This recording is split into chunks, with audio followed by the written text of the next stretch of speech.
Can you tell us a little bit about the trajectory that led you to the creation of Creative Capital?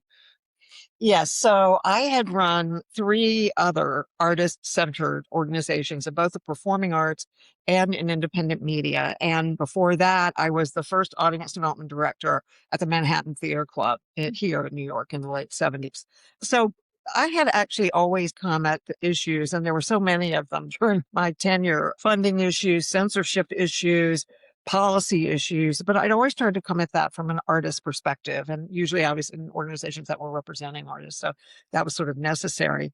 And I think that those things made Art Gillies, who was the president of the Andy Warhol Foundation at the time, think that I would be a good person to lead this new effort.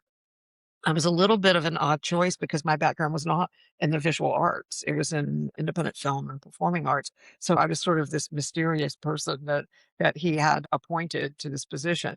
But we were in the middle of the culture wars years, which I know many of you know about. The National Endowment for the Arts had stopped funding most individual artist projects. It was a really kind of brutal time, not just the loss of the money. And now, of course, you see it's even worse, but there was a sense that people who had been valued by their government all of a sudden were no longer valued. It was a really brutal moment.